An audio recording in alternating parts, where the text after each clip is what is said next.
반갑습니다. 룻기 1장 6절부터 18절입니다. 먼저 본문을 읽겠습니다. 그 여인이 모압 지방에서 여호와께서 자기 백성을 돌보시사 그들에게 양식을 주셨다 함을 듣고 이에 두 며느리와 함께 일어나 모압 지방에서 돌아오려 하여 있던 곳에서 나오고 두 며느리도 그와 함께 하여 유다 땅으로 돌아오려고 길을 가다가 나오미가 두 며느리에게 이르되 너희는 각기 너희 어머니의 집으로 돌아가라.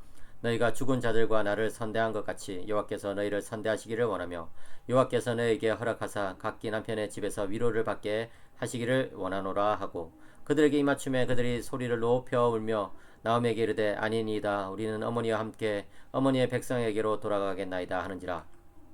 나오미가 이르되 내 딸들아 돌아가라. 너희가 어찌 나와 함께 가려느냐. 내 태중에 너희의 남편을 된 아들들이 아직 있느냐. 내 딸들아 되돌아가라. 나는 늙었으니 남편을 두지 못할지라. 가령 내가 소망이 있다고 말하든지 오늘 밤에 남편을 두어 아들들을 낳는다 하더라도 너희가 어찌 그들이 자라기를 기다리겠으며 어찌 남편 없이 지내겠다고 결심하겠느냐. 내 딸들아 그렇지 아니하니라. 여호와의 손이 나를 치셨으므로 나는 너희로 말미암아 더욱 마음이 아프도다 하며 그들이 소리를 높여 다시 울더니 오르바는 그의 시어머니에게 입맞추되 룻은 그를 붙쫓았더라.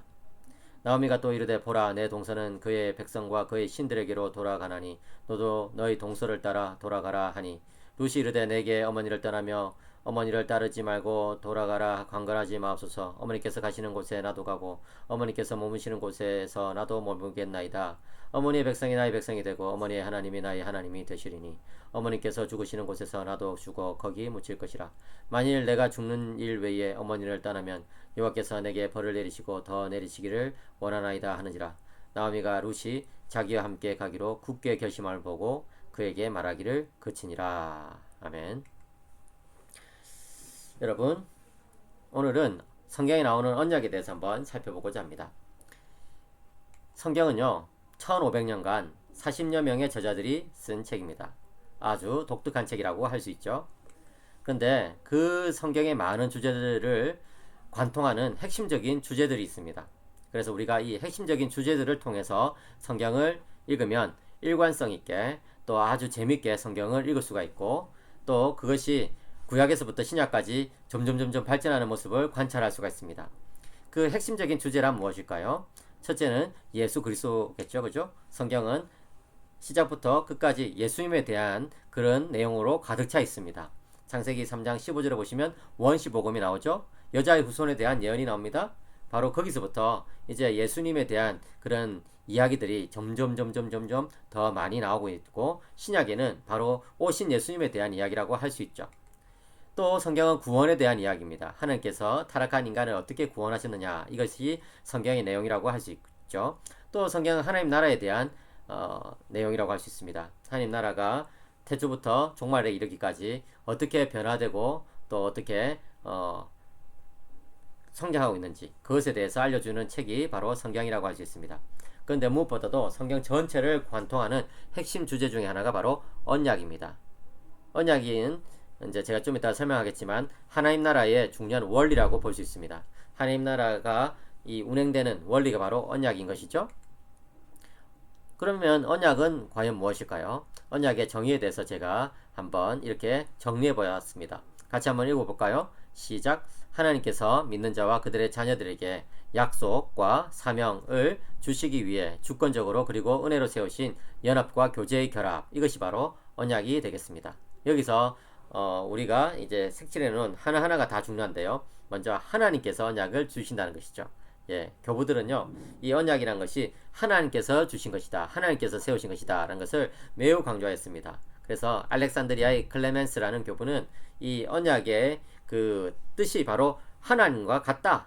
예, 언약의 그 핵심 내용은 바로 하나님이다. 이런 식으로 이야기까지 했던 것이죠. 그런데 언약은 누구에게 주어지느냐 했을 때 믿는 자와 그들의 자녀들에게 주어집니다.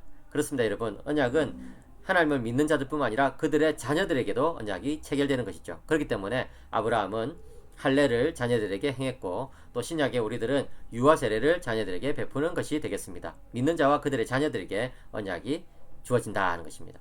근데 언약의 내용은 뭐냐? 바로 약속과 사명입니다. 하나님께서는 우리들에게 약속을 주시기 위해서, 복을 주시기 위해서 언약을 주셨습니다. 그런데 그 복이란 것은 단지 우리만 잘 먹고 잘 살도록 하신 것이 아니라 바로 하나님 나라를 이 세상에 드러내도록, 하나님의 사랑을 다른 사람들에게 전달하도록 그렇게 사명과 함께 주어집니다. 그렇기 때문에 언약의 내용은 바로 약속과 사명이라고 할 수 있습니다. 그리고 그 복의 또 구체적인 내용을 우리는 구원이라고 볼 수 있는 것이죠. 하나님의 백성들을 구원하여서 그들에게 사명을 주시고 이 땅에 하나님의 뜻을, 하나님 나라를 펼치도록 하시는 것, 바로 이것이 언약의 내용이 되겠습니다. 그런데 언약은 주권적으로 주어집니다. 예, 무슨 뜻입니까? 하나님께서 일방적으로 주신다는 것이죠. 은혜로 주어집니다.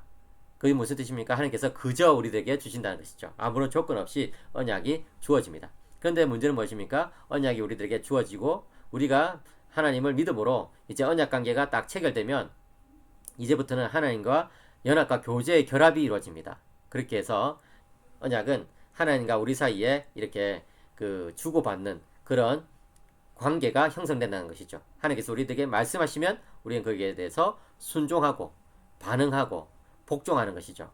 예, 바로 그것이 바로 언약의 관계가 되겠습니다. 그렇다면 여러분, 이 언약은 어떤 특징이 있을까요? 하나님께서 그 언약을 보증하신다는 것이죠. 예, 그리스도께서 언약의 보증이 되십니다. 성령께서 언약의 보증이 되십니다. 그렇게 해서 이 언약은 아주 굳게 체결되어 가지고 영원한 언약이 되는 것이라고 볼 수 있는 것이죠. 이처럼 여러분, 이 성경은 처음부터 끝까지 하나님께서 우리 백성들을 언약 가운데 만나주시는 그런 내용이라고 할 수 있습니다.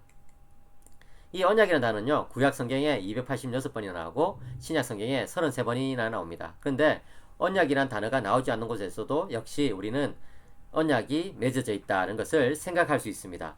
예, 예를 들어서 창세기에는요, 1장, 2장, 3장 이런 곳에 언약이란 단어가 나오지 않습니다. 창세기 6장에 처음으로 노아에게 하나님께서 언약을 주셨다 이렇게 나오고 있는데, 사실은 여러분, 이 언약이라는 단어가 나오지 않는다 하더라도 하나님께서는 아담과 하와와 더불어서 언약을 맺었다고 우리는 생각할 수 있는 것이죠. 왜 그럴까요? 스펄전이 잘 말한 것처럼 하나님은 우리를 언약 가운데 항상 만나주시기 때문에 그런 것이죠. 예, 그 사실을 여러분들이 잘 기억하시기 바랍니다. 그래서 이 성경 전체에 바로 하나님의 언약의 그 내용들이 이렇게 곳곳에 나타난다는 것을 우리는 알 수가 있습니다. 그렇다면요, 이 언약을 우리가 이제 기억할 때에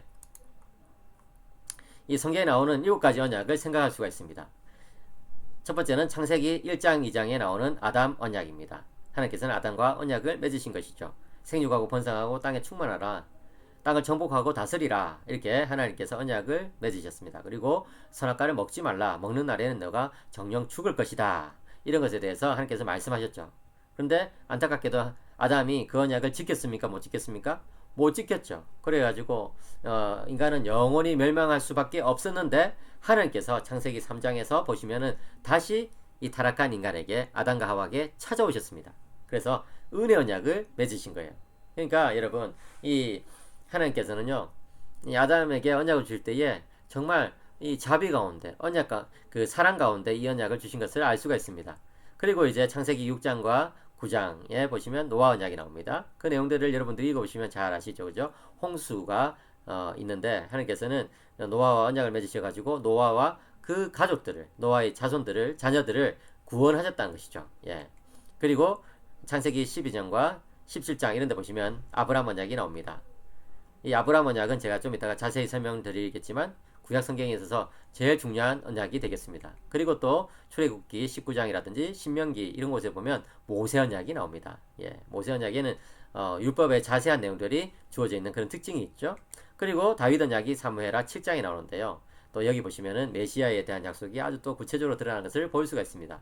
그리고 이제 구약 성경에 보시면은 선지자들에게 하나님께서 여러 언약들을 주시는데 그 새 언약에 대한 그런 예언들을 주시는 것이죠. 예레미야 31장이라든지 에스겔 36장에 보시면 그런 내용들이 나오겠습니다. 그리고 드디어 신약에 어떤 언약? 새 언약이 주어집니다. 예수 그리스도를 통해서 이제 우리들에게 새 언약이 이렇게 주어지는 것이죠. 이 새 언약은 구약에 나오는 모든 언약들의 완성이 되겠습니다. 누가복음 22장이나 히브리서 8장에 보시면은 새 언약이라는 표현이 구체적으로 나오죠. 예, 그렇습니다. 예수님의 십자가 죽으심과 또 부활하심과 더불어서 이 이제 체결된, 보증이 된 이 새 언약, 이것이 바로 우리들에게 주어진 것을 우리는 알 수가 있습니다. 먼저 그러면은 이 룻기를 잘 이해하기 위해서 아브라함에게 주어진 언약과 또 모세에게 주어진 언약을 우리는 잘 이해할 필요가 있는데 그것에 대해서 좀 살펴보자고요. 이 구약의 언약 중에서 아브라함 언약이 제일 중요하다고 했는데 왜 그러냐면은 아브라함 언약에 나오는 이 5가지 약속이 있기 때문에 그런 것입니다. 그것을 창세기 12장에서 우리는 볼 수가 있어요. 창세기 12장 1절부터 4절 읽어봅시다. 여호와께서 아브라함에게 이르시되 너는 너희 고향과 친척과 아버지의 집을 떠나 내가 내게 보여줄 땅으로 가라. 내가 너로 큰 민족을 이루고 내게 복을 주어 내 이름을 창대하게 하리니 너는 복이 될지라. 너를 축복하는 자에게는 내가 복을 내리고 너를 저주하는 자에게는 내가 저주하리니 땅의 모든 족속이 너로 말미암아 복을 얻을 것이라 하신지라. 이에 아브라함이 여호와의 말씀을 따라갔고 롯도 그와 함께 갔으며 아브라함이 하란을 떠날 때에 75세였더라. 그렇습니다, 여러분. 아브라함의 인생을 살펴보면 75세가 되기 전까지는 그는 하나님의 일기장에 기록되지 않는 그런 사람을 살았다고 볼 수도 있습니다. 그런데 아브라함이 75세가 되었을 때 하나님께서 그에게 나타나셨고 언약을 맺게 되셨습니다.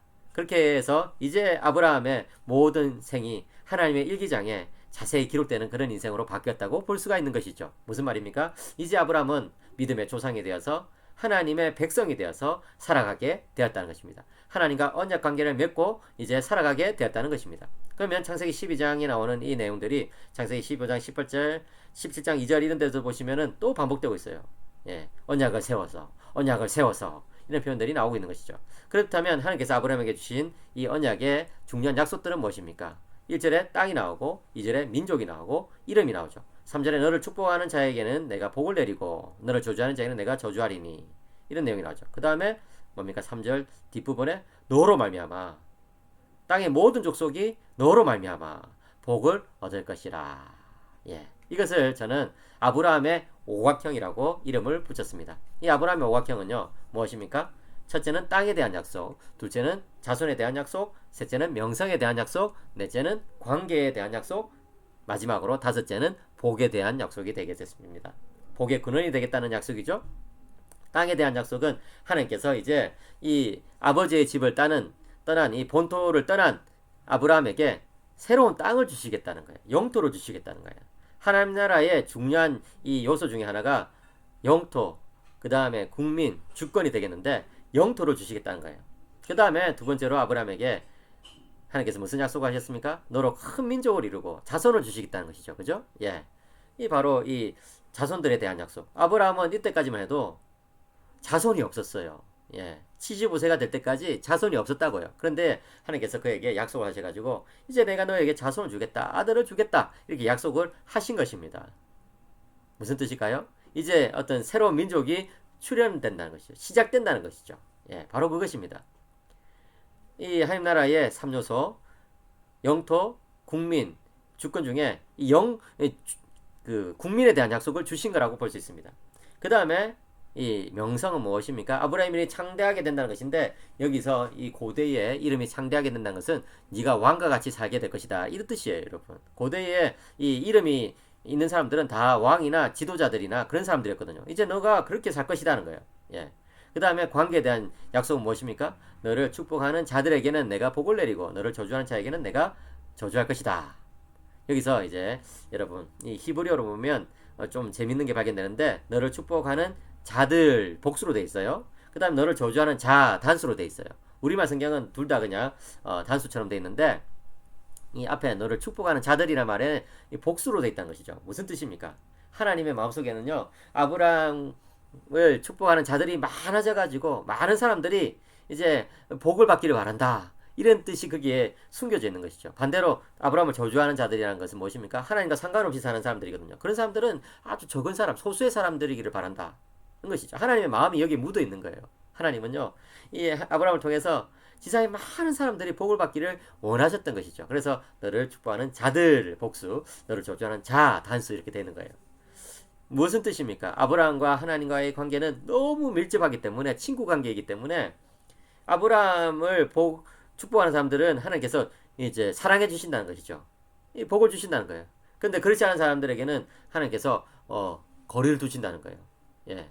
그들과 친하지 않는다는 거예요. 그게 무슨 뜻입니까? 아브라함과 하나님이 그 정도로 긴밀한 관계 속에 들어가게 된다는 거예요. 예. 하나님의 주권이 아브라함과의 관계 속에서 나타난 것이죠. 그 다음에 이제 뭡니까?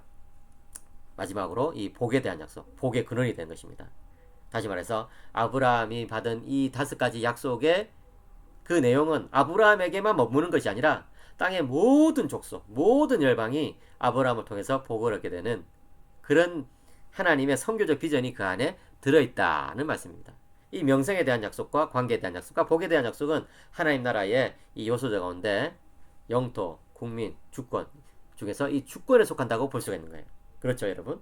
이런 식으로 해가지고 하나님께서 아브라함에게 5가지 약속, 아브라함의 오각형을 주셨는데 바로 그것을 통해 가지고 하나님은 하나님 나라를 출범시킨 것입니다. 하나님 나라를 이렇게 새롭게 시작한 것입니다. 예, 멋있죠, 그죠? 그러니까 여러분 이 창세기 12장이 너무나 중요한 성경의 장이 되겠습니다. 그 사실을 여러분들이 아셔야 되겠어요. 제가 왜 이것을 강조하느냐? 왜 아브라함의 오각형이라는 이름을 제가 따로 만들었느냐? 여러분 인터넷에 찾아도 나오지 않습니다. 제가 만든 이름이에요. 아브라함의 오각형. 예, 제가 특허낸 거예요. 한마디로 말해서. 왜 그럴까요?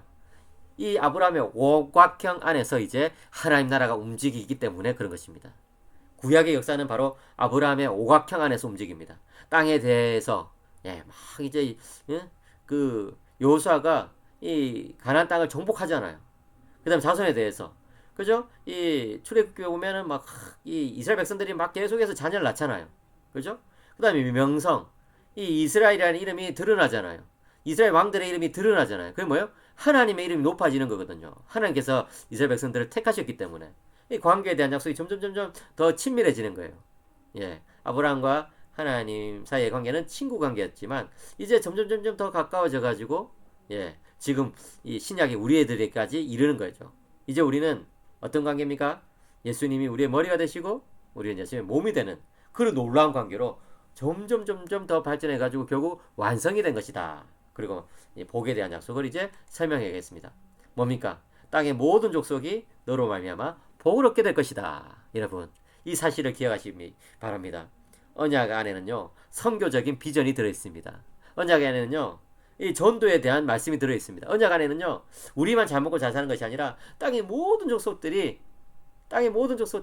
다 하나님의 백성들 때문에 행복하게 살게 되는 것, 복음을 믿게 되는 것, 이런 약속들이 들어있다고요.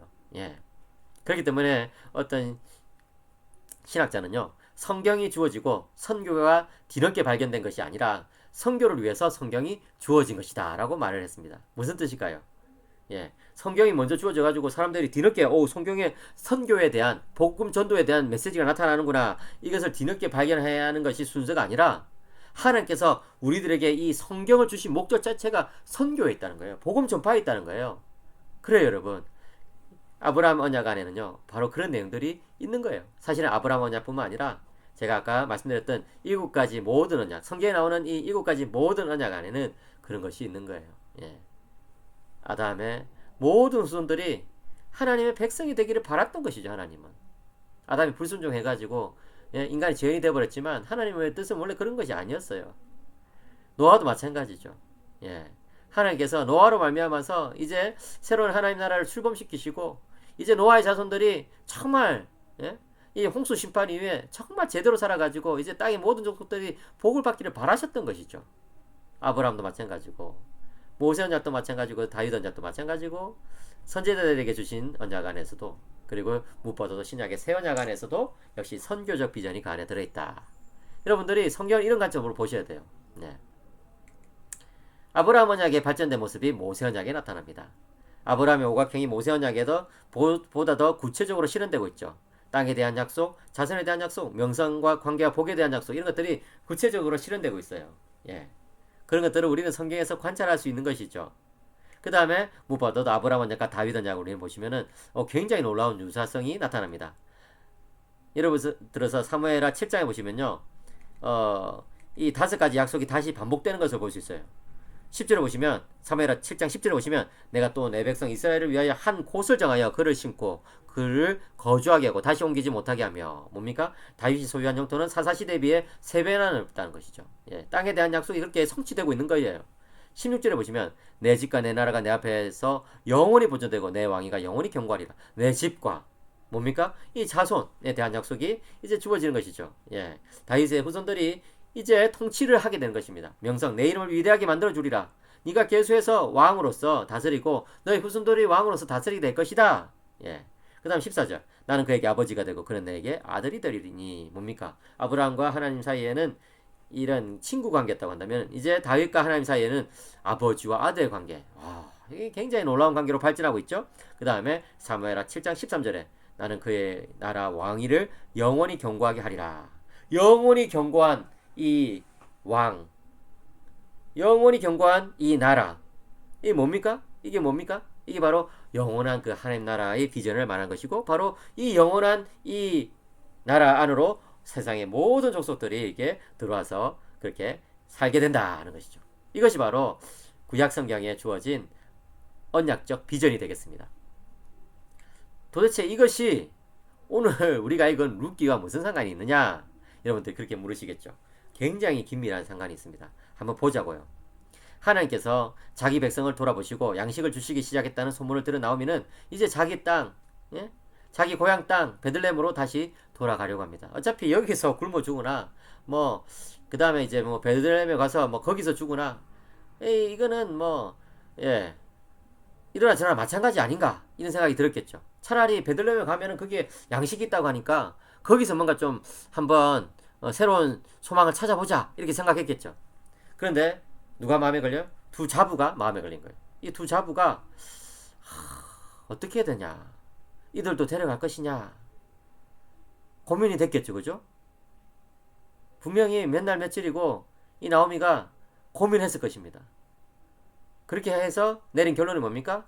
아니다, 이 자부들은 여기에 그냥 남겨두자. 이 사람들은 어차피 여기 사람들이니까 이 땅에 남겨두자. 모압에 남겨두자. 이들에게는 새로운 인생을 허락해야 되지 않겠냐. 이 젊은 자부들은 이 땅에서 새로 시집가가지고 그렇게 살면 되지 않겠냐 하고 생각하게 된 거예요. 8절에 9절에 보시면 나오미가 두 며느리에게 이르되 너희는 각기 너희 어머니의 집으로 돌아가라. 너희가 죽은 자들과 나를 선대한 것 같이 여호와께서 너희를 선대하시기를 원하며 여호와께서 너희에게 허락하사 각기 남편의 집에서 위로를 받게 하시기를 원하노라. 여러분, 이런 나오미의 말을 어떻게 이해해야 될까요? 얼핏 봤을 때는 정말 며느리를 생각해주는 그런 시어머니의 그런 마음이 느껴집니다. 각기 남편의 집에서 이제 위로를 받아라. 이제 너희들 새로 시집 가가지고 잘 먹고 행복하게 살아라. 이렇게 하는 것이죠. 그런데 문제가 있어요. 여기서 어떤 문제가 있습니까? 이 며느리들이 다시 모압으로 돌아가면, 모압 족속으로 돌아가서 거기서 결혼해서 살면 어떻게 됩니까? 이제 그들은 하나님을 떠나게 되는 거예요. 여기서 나오미가 위로를 받게 하시기를 원하노라 했을 때 이 위로라는 단어는요, 하나님께서 우리에게 주시는 그런 축복을 뜻합니다. 여러분, 하나님께서 우리에게 주시는 그런 축복을 이 모압 땅에서 누릴 수 있습니까? 우상 숭배를 하면서 누릴 수 있습니까? 그럴 수 없거든요. 이방 신들이 그런 것을 줄 수 있는 게 아니거든요. 여러분, 이 나오미의 결정에 대해서 참 쉽사리 비난할 수는 없을 것 같아요. 그렇지만 우리가 신앙생활하면서 한 가지 기억할 것이 있습니다. 뭡니까? 상황이 아무리 어렵다 하더라도 신앙적인 원칙을 먼저 앞에 두고 판단을 내려야 한다는 것입니다.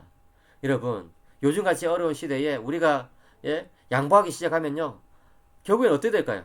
모든 것을 다 양보하게 돼요. 모든 것을 다 잊어버리게 돼요. 결국은 신앙을 상실하게 된다는 거예요. 하나님의 백성들이 상황을 먼저 고려하기 시작하면요, 결국 하나님을 믿긴 믿지만 철저하게 믿지 못하고 타협하게 된다는 것입니다. 타협. 이런 것에 대해서 루터와 칼빈은요, 종교학자들은요, 우상숭배라고 불렀어요. 우상숭배. 우상숭배가 뭡니까? 하나님을 믿지 아니하고 이 세상의 거짓 신을 따라가는 것을 우상숭배라고 하잖아요.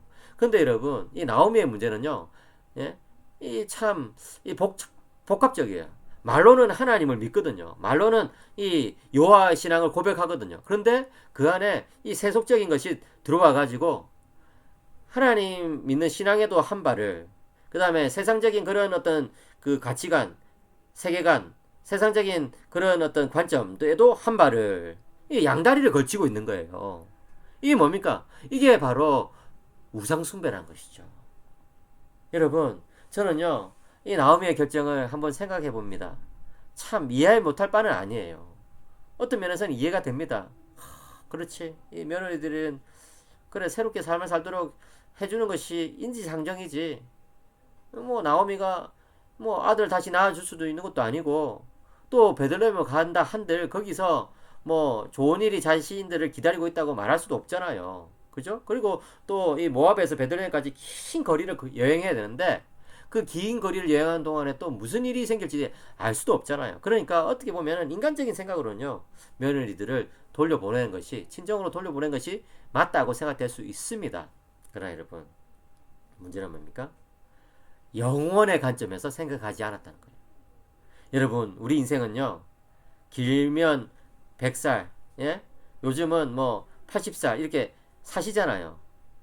그러나 여러분, 우리의 그런 인생이 끝이 아니라는 거예요.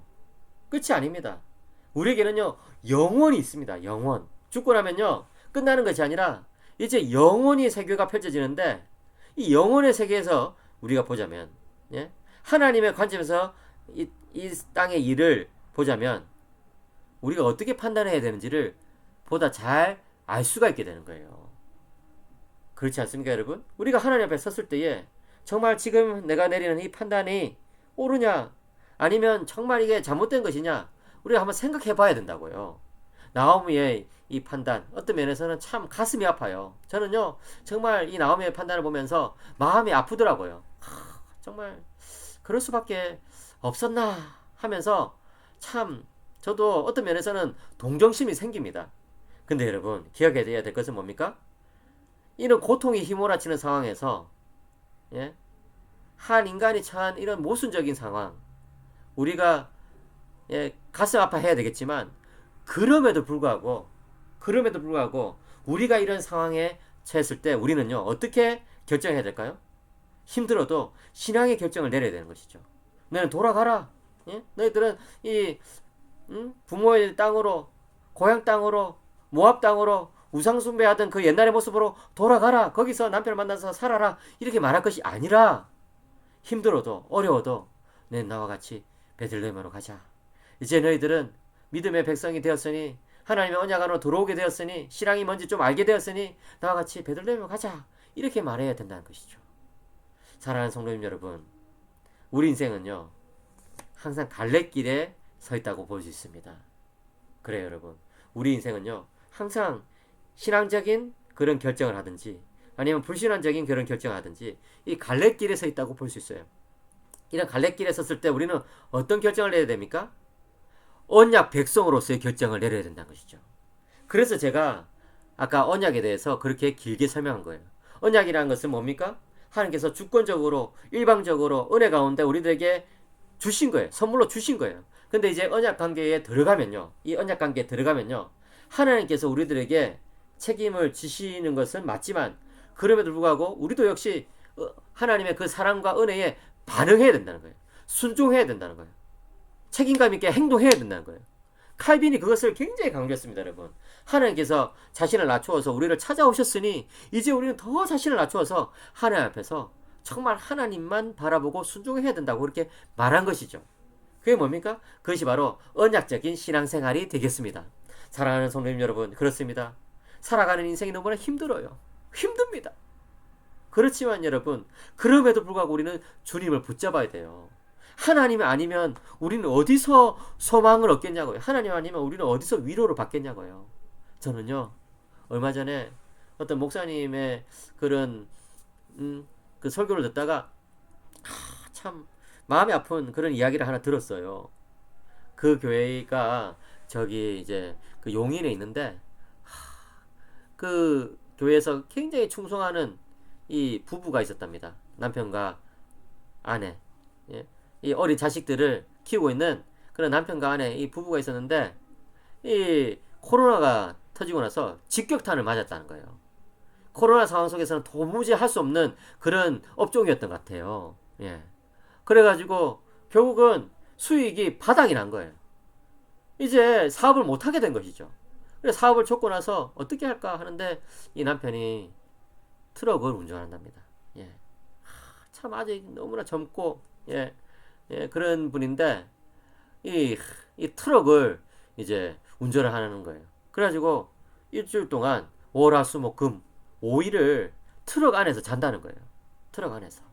그리고 주말에 와가지고 가족들을 만나고 아이들 얼굴 보고 그 다음에 예배 드리고 한다는 것이죠. 그 이야기를 듣게 됐을 때에 정말 제 마음이 너무나 쓰리더군요. 아프더군요. 근데 여러분 놀라운 것은 뭔지 아십니까? 그분이 그렇게 해도 신앙을 떠나지 않는다는 거예요. 예배를 지키고 말이에요. 예? 그 다음에 가족들을 여전히 신앙 가운데 그렇게 돌보는 것이죠. 그게 뭡니까? 그게 바로 언약적인 신앙생활이에요. 그게 바로 영혼의 관점에서 자신의 삶의 결단을 내린 거예요. 그게 바로 하나님의 그런 관점에서 예? 불신앙의 길이 아니라 우상숭배의 길이 아니라 신앙의 길로 믿음의 길로 하나님께서 주신 그 말씀의 길로 행하는 거예요. 사랑하는 성도님 여러분, 여러분들에게 정말 간곡히 부탁드립니다. 신앙의 길을 떠나지 마세요. 믿음을 저버리지 마세요. 그렇습니다, 여러분. 우리가 인생을 살다 보면 정말 어려운 고비들을 만나게 됩니다. 그러나 그럴 때라도 하나님이 우리와 함께 하신다는 것을 기억하시기 바랍니다. 여러분, 룻기는요, 상실에서 체험으로 이동하고 있습니다. 지금은 흉년이 있습니다. 지금 어려움이 있습니다. 지금은 앞길이 막막합니다. 그렇지만 베들레헴에는 하나님께서 주신 사랑이 이제 있습니다. 하나님께서 주시는 그 복이 있습니다. 하나님은요, 우리 인생을 절대로 흉년으로 마치도록 하지 않으십니다. 어떤 신학자가 말한 것처럼 믿음의 길에는 올라가는 길만이 있다 하는 거예요. 점점 더 발전하고 점점 더 좋아지는 길만이 있다는 거예요. 어떤 관점에서 봤을 때? 영혼의 관점에서 봤을 때는 거예요. 영적인 관점에서 봤을 때 그런 거예요. 그렇습니다, 여러분. 세상적인 관점에서 봤을 때는 우리는 지금 어려울 수 있습니다. 내리막길을 걷는 것 같은, 정말 곤두박질 친 것 같은 그런 어려움을 겪을 수 있습니다. 그러나 여러분, 그게 이야기의 끝이 아니라는 것이죠. 우리가 이런 어려움 속에서도 하나님을 붙들면, 하나님을 쫓으면, 하나님을 강하게 붙잡으면 하나님께서 이 흉년이 그치고 우리들에게 체험을, 만족을, 행복을, 기쁨을 주실 줄을 믿습니다. 이러한 믿음을 가지고 언약적인 신앙생활을 오늘도 내일도 계속해서 살아가는 여러분들이 되시기를 주님의 이름으로 간절히 축복합니다.